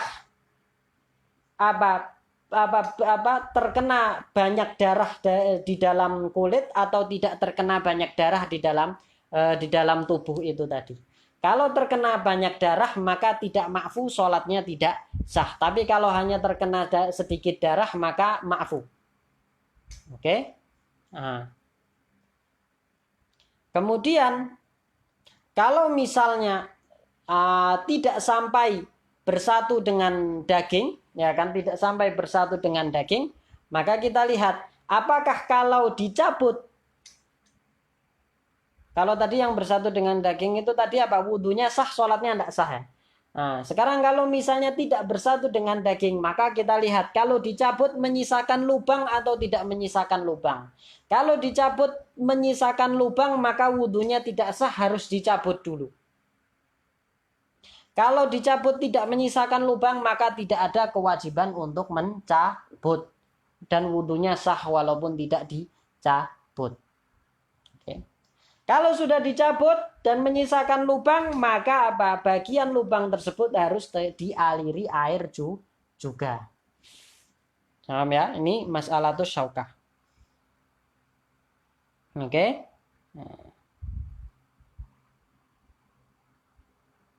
Karena itu tadi harus yang namanya tadi isti'ab. Oke.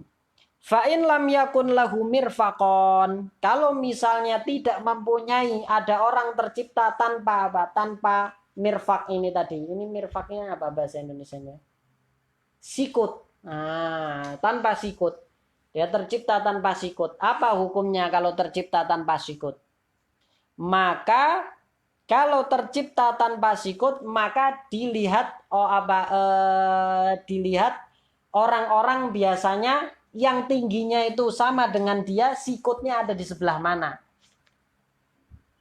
Gimana cara ngukurnya? Cara ngukurnya dilihat panjangnya ada berapa panjangnya, kemudian sikutnya itu ada di bagian mana. Ya kan, artinya orang-orang yang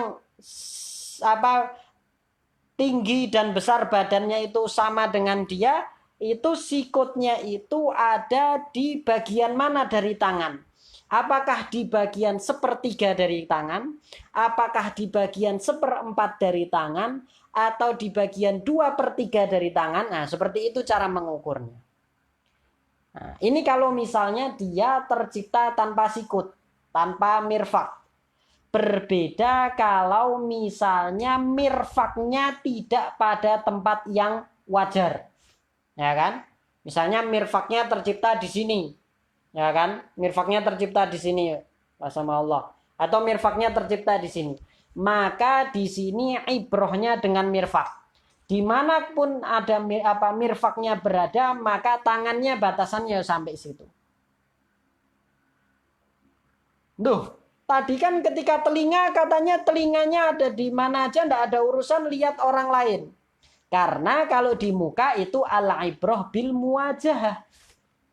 Ya kan? Mata qa'u bihil muwajah, maka enggak ada urusan sama telinga.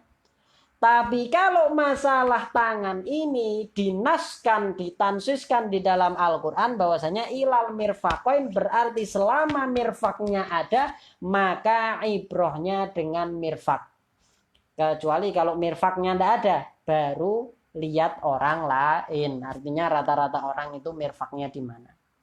Mafhum ya? Kalau misalnya ada orang terpotong tangannya, atau tercipta tanpa tangan, atau terputus tangannya, maka dilihat apakah terpotong di tempat, di bagian yang wajib dibasuh, atau pas di mirfak sini, atau di atas mirfak. Kalau misalnya terpotong di bagian yang terbasuh, yang wajib dibasuh, di tengah-tengah bagian yang wajib terbasuh, maka wajib membasuh yang masih tersisa dari bagian yang wajib terbasuh. Kalau terpotong pas di di engsel ini, di sendi mirfak ini tadi, maka wajib membasuh kepala dari ujung tangan tersebut. Tapi kalau misalnya terpotong dari atas mirfak, maka tidak ada yang wajib dibasuh, hanya saja disunnahkan untuk membasuh tangan yang tersisa. Oke. Tuh.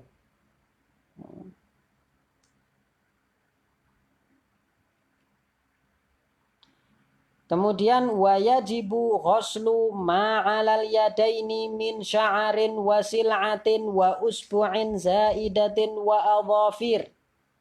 Ini tadi penjelasan untuk masalah kewajiban untuk isti'ab itu tadi, karena ini yumsal bukan yumsah. Oke? Maka semua yang ada di atas tangan, rambut, kulit yang ada di bawah rambut, jari yang lebih, misalnya punya jari 6, yang ada kuku-kuku, semua yang kuku yang ada di bagian bawah kuku, itu semuanya wajib dibasuh. Atau mempunyai sil'ah, ada daging tumbuh di atas tangan, itu juga wajib dibasuh. Ya kan? Itu juga wajib dibasuh. Nah kan, itu juga wajib dibasuh. Nah. Dan juga wayajibu izalatu ma tahtaha min wasakhin yamna'u wusulal ma'i ilaihi. Dan juga harus menghilangkan semua benda yang menghalangi mengalirnya air ke atas kulit dan rambut dan sil'ah dan kuku yang ada di atas tangan tersebut. Ya kan? Maka harus wajib menghilangkan kotoran-kotoran yang ada di bawah kuku. Kalau misalnya itu menghalangi mengalirnya air ke bawah kuku tersebut. Demikian juga kalau misalnya menggunakan kuku pasangan. Ini perempuan, semua muskilahnya sama perempuan. Pakai kuku pasangan harus dihilangkan, tidak sah wudu. Tapi kalau pakai pacar hana, biasanya yang menikah, ya kan, yang sudah menikah. Untuk yang belum menikah, haram menggunakannya. Ya kan? Itu kalau menggunakan hana itu tidak menghalangi mengalirnya air, karena itu asar, bukan jirem, tidak ada jirem. Termasuk yang menghalangi kalau misalnya dia bekerja menjadi tukang atau itu biasanya ada semen tertinggal atau ada cat yang memang dia catnya itu jirem, ya kan? Atau misalnya tukang ini ikan, tersisa sisik ikan di tangan, maka itu harus dihilangkan. Oke. Semua yang menghalangi air mengalir ke atas kulit dan rambut yang ada di atas kulit dan kulit yang ada di bawah rambut tangan tersebut harus dihilangkan.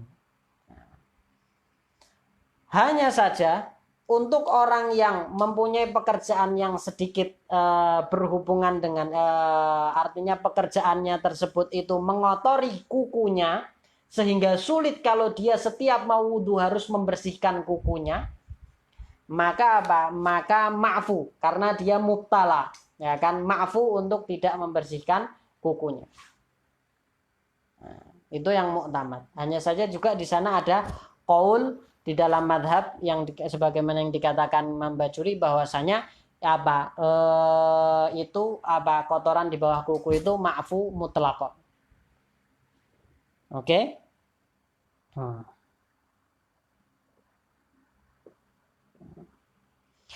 Kalau misalnya dia berwudu, setelah berwudu kemudian ternyata ada yang tertinggal, kan tadi ada syarat istiab, tertinggal di bagian tangan, sedikit di bagian muka, atau sedikit di bagian tangan, misalnya habis wudu masih ada sisik ikan belum tak bersihkan, nah, kan berarti belum istiab, maka harus membasuh bagian yang tidak terkena itu, menghilangkan penutup itu tadi yang menghalangi itu tadi, kemudian dibasuh dan membasuh bagian anggota wudu yang setelahnya.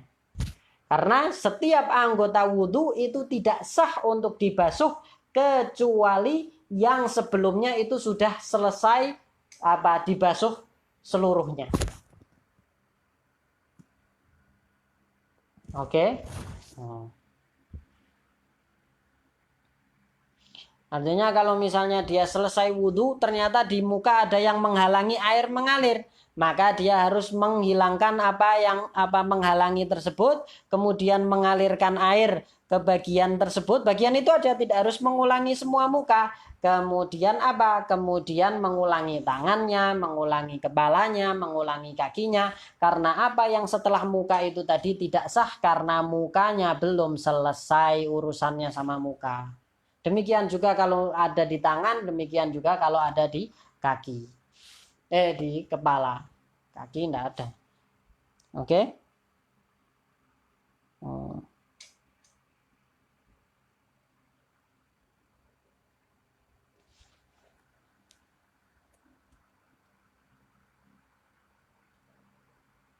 Kemudian selanjutnya warabi'u mashu ba'dir ra'si.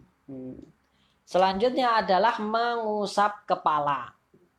Mengusap kepala di sini beda sama yang lainnya, karena di sini mengusap maka yang disunnah, yang diwajibkan hanya sebagian, ba'dir ra's, sebagian dari kepala. Kepala itu mana? Nah, ini kepala ini yang di atas ini, yang biasanya ditumbuhi oleh rambut, ya kan? Yang biasanya ditumbuhi oleh rambut, bukan yang ditumbuhi oleh rambut, yang biasanya ditumbuhi oleh rambut. Termasuk yang tidak ditumbuhi rambut di belakang telinga ini, itu termasuk juga ke kepala, ya kan? Yang dinamakan kepala itu apa? Yang dimaksud dengan kepala di sini adalah kulit kepala. Nah, kulit kepala. Mashu ba'dir ra'si, cukup sebagian saja. Karena di sini mengusap. Namanya mengusap itu tidak mungkin terjadi isti'ab, ya kan? Atau sulit kalau misalnya disyaratkan isti'ab. Sulit untuk di isti'ab. Maka di sini dalam madzhab Syafi'i dia dalam kata wamsahu biru'usikum itu ba'nya di sini litaba'id. Oke, mashu ba'dir ra'si, artinya sebagian dari kepala yang ada di kepala, walaupun sedikit, walaupun setitik, ya kan? Itu harus usap. Tapi apa mafhum masah di sini? Mafhum masah di sini adalah wusulul balal, yaitu sampainya basah, sampainya air ke kepala. Sampainya air ke kepala. Ya kan? Artinya tidak harus mengalir. Cukup basah. Tidak harus tangan ditempelkan kemudian digerakkan begini, tidak harus. Walaupun hanya ditempelkan begini, itu juga sudah mengusap. Sah sebagai masah. Tidak harus pakai tangan, walaupun pakai kain itu juga misalnya ngambil kain kemudian diletakkan di atas kepala, itu juga masuk itu juga sah sebagai masah. Tidak harus bersentuhan langsung dengan kepala, walaupun kita membasahi kufiah ini kita basahi, kemudian basahnya itu terkena kepala, itu juga sudah sah. Hanya saja untuk masalah ini ada perbedaan pendapat antara Imam Ibnu Hajar dan Imam Romli, yang mana Imam Romli mensyaratkan harus diniati untuk kepala. Imam Ibnu Hajar tidak harus diniati untuk kepala. Jadi untuk masalah ini Imam Romli mengkiaskan dengan jurmuk, ya kan? Kalau jurmuk di situ harus diniatkan untuk terkena khuf yang ada di bawahnya. Nah, tapi Imam Ibnu Hajar di jurmuk mensyaratkan, tapi di masalah mashur ra's ini tidak mensyaratkan. Artinya tidak harus ada qasid di sini. Tidak harus qasdur ra'si. Yang penting balal itu sampai ke kepala. Oke. Kenapa beda? Jurmuk itu kan ada istibah. Di sini tidak ada istibah. Orang mau basuh kepala tidak ada istibah. Jelas-jelas beda antara kufiah sama kepala. Kalau di jurmuk itu kan dua-duanya khuf. Seperti itu. Paham ya? Oke. Min dzakarin au unsa, laki-laki ataupun perempuan. Ba'du ra'si. Au khunsa, semuanya sama, tidak ada perbedaan di sini. Laki-laki, perempuan, khunsa semuanya sama. Nah, selain kepala juga bisa membasuh apa? Au mashi ba'di sya'rin, atau membasuh sebagian rambut, tapi rambutnya ini dengan syarat apa? Rambutnya ini fi haddir ra'si, harus di perbatasan kepala. Rambutnya ini harus ada di perbatasan kepala. Kalau misalnya rambutnya ini keluar dari perbatasan kepala, dari tempat turunnya, ya kan, dari tempat turunnya, tentu rambut ini semuanya keluar dari batasan kepala. Tapi yang dimaksud di sini adalah dari tempat turunnya. Artinya misalnya rambut ini, ya kan, dia kalau dilihat dari atas ini kalau dilihat dari atas dia ke samping, oke, dia ada di perbatasan kepala. Tapi kan kalau gini kan kita katakan loh, ini sudah ada di perbatasan kepala, ini melewati kepalanya di sebelah sini. Bukan, maksudnya adalah apa? Min jihatis tirsalihi. Min jihatis tirsalihi itu artinya dari tempat turunnya ke rambut itu. Nah, artinya apa? Rambut yang ada di nasiyah di sini, rambut yang ada di depan sini itu pasti turunnya ke bawah. Nah, oke, rambut yang ada di korn sini pasti turunnya ke samping. Dan rambut yang ada di belakang sini turunnya ke belakang. Nah, jadi kita tidak bisa katakan ini rambut yang ada di samping ya. Kita tidak bisa katakan oh ini ini tidak sah diusap. Kenapa? Lah ini kalau dibeginikan keluar dari batasan kepala. Enggak gitu konsepnya, Bro. Ya kan? Nah, min jihatis tirsalihi, lihat bagi turunnya kepala rambutnya itu. Kalau misalnya dari tempat turunnya rambut itu dia keluar dari batasan kepala seperti rambut ini, ketika kita turunkan ke tempat turunnya karena dia rambut nasiyah, dia keluar dari batasan kepala dan ada di batasan wajah. Maka rambut yang ada di keluar dari batasan kepala ini ketika kita turunkan ke batasan ke jihad istirsalihi, ke tempat turunnya, nah ini tidak sah untuk dibasuh rambut ini karena dia keluar dari batasan kepala. Tapi yang masih di batasan kepala seperti ini, nah itu yang sah untuk dibasuh. Paham ya? Itu maksudnya fi hadir roksi.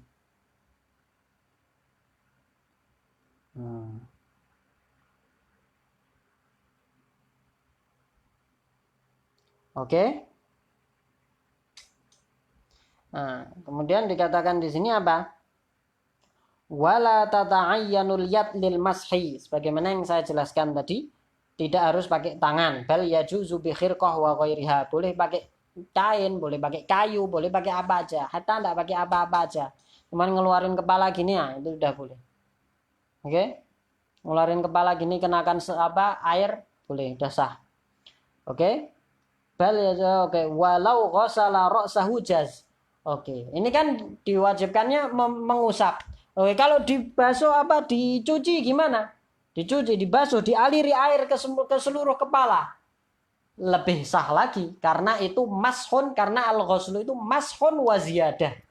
Karena al-ghuslu itu apa? Mashun wa ziyadah, maka ya sah, ya kan, min babi aula. Nah, kemudian apa?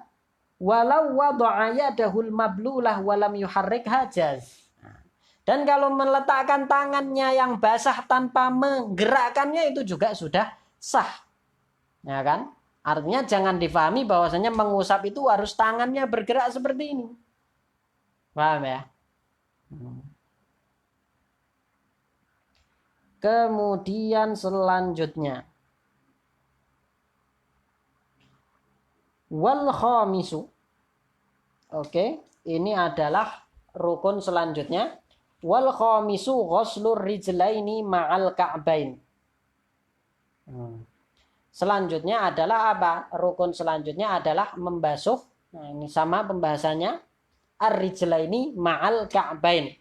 Yaitu kaki dari ujung kaki sampai ka'bain. Ka'bain itu adalah kaki, mata kaki, yaitu dua mata yang tulang yang menonjol di di pergelangan kaki, ya kan, itu namanya ka'ab. Maka ka'ab itu semuanya harus terkena. Oke.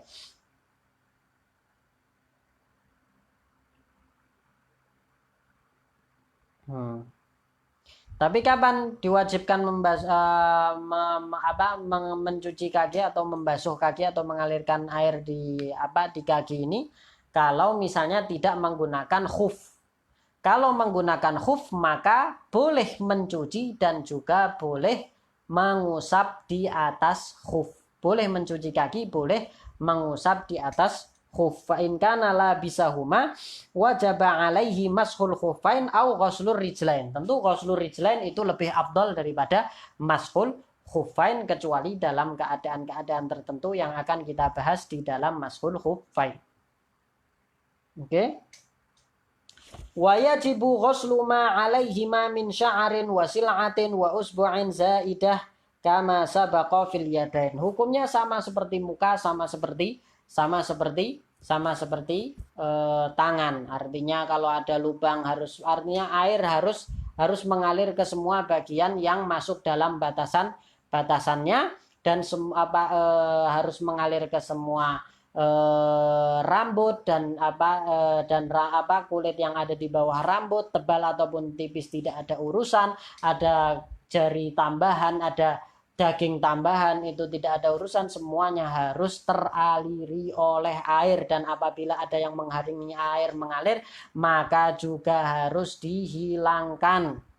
Oke, harus dihilangkan. Dan kalau misalnya ada lubang-lubang di kaki atau ada pecahan-pecahan di kaki biasanya, nah itu juga harus air harus masuk di situ. Dan kalau misalnya ditutupi dengan semacam lilin, maka harus dihilangkan lilinnya dan harus mencapaikan air ke dalam situ.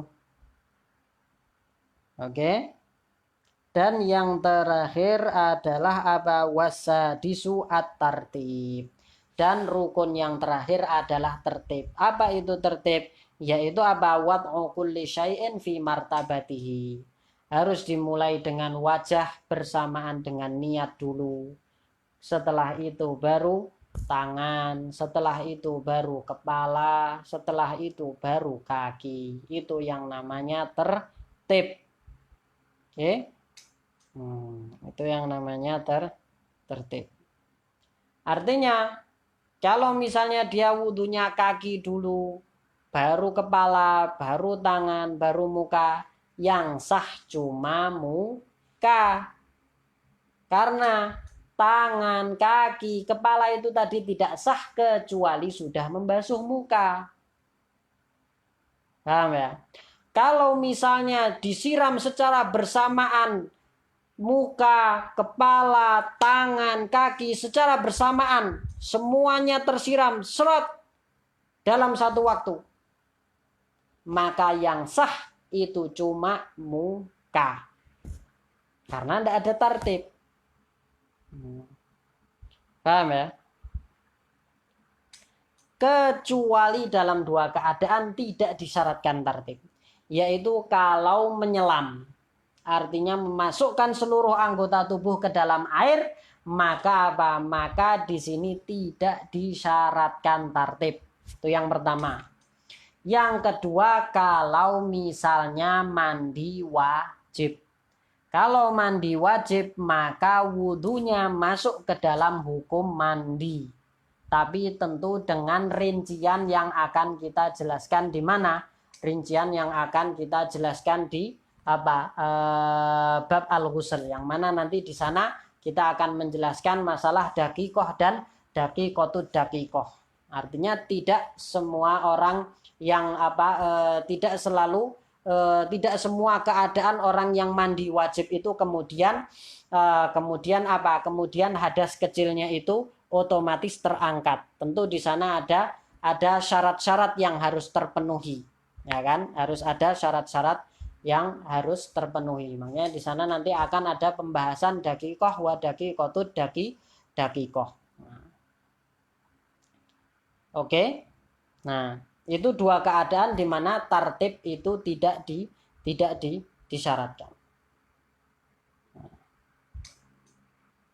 Kemudian, nah, kalau misalnya ada yang terlupa dari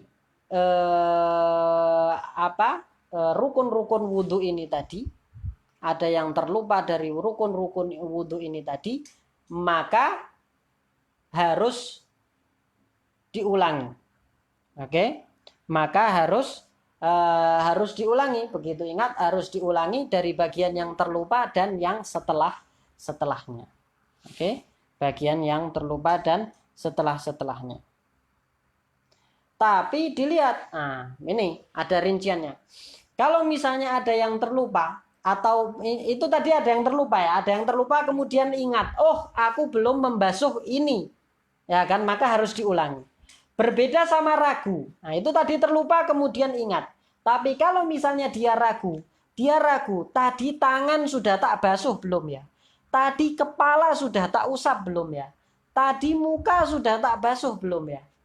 Nah, kalau ragu, dilihat ragunya setelah wudhunya selesai atau wudhunya sebelum selesai. Kalau misalnya ragunya sebelum wudhu selesai, maka dia harus mengulangi bagian yang terlupa tersebut dan setelahnya. Tapi kalau yang terlupa itu ragunya itu setelah wudhunya selesai, maka wudhunya dianggap sudah sah, tidak perlu mengulangi. Kecuali kalau yang dia ragu itu adalah niat. Nah, kalau dia ragu, tadi aku sudah niat apa belum ya? Nah, itu sama dengan dia belum wudhu. Artinya kan sama dengan dia ragu tadi sudah wudhu atau belum.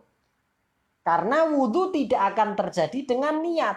Kecuali dengan niat. Kalau dia ragu dengan niatnya, berarti sama dengan dia ragu sudah wudhu atau belum. Artinya dia ragu wudhunya itu sudah terjadi. Dia tahu dia sudah mengusap apa semuanya sudah dibasuh. Tapi dia ragu. Apakah dia sudah niat? Artinya dia ragu ini basuhan ini tadi semua itu wudhu atau bukan. Artinya sama dengan dia ragu apakah sudah wudhu atau belum. Orang yang ragu sudah wudhu atau belum sama dengan dia belum wudhu. Ya kan? Karena al-aslu fil hadas berarti kalau di situ. Nah, ya kan? Istishab hukmul hadas. Ya kan? Karena dia ragunya bukan apakah sudah batal atau belum, tapi ragunya sudah wudhu atau belum. Maka harus mengulangi wudhunya walaupun ragunya itu setelah wudhu. Kecuali kalau ragu akan niat wudhu itu tadi setelah sholat. Kalau setelah sholat lain cerita. Kenapa? Karena kalau setelah sholat dia ragu pada syarat sahnya sholat. Setelah sholat tidak bermasalah. Yang masalah kalau misalnya masih di dalam sholat. Tuh ya. Oke, di sini wasadisu at-tartib fil wudu alama ay alal wajhil ladzi dzakarnah fi addil furud. Falau nasiyat tartib lam yakfi. Ya kan tadi masalah lupa tartib. Nah, sudah kita bahas. Walau ghassala arba'ata a'dha'ihi duf'atan wahidah bi'idnihi irtafa'a hadatsu wajhihi. Kalau misalnya disiram secara bersamaan 4 anggota wudunya itu yang terangkat hanya hadas muka saja.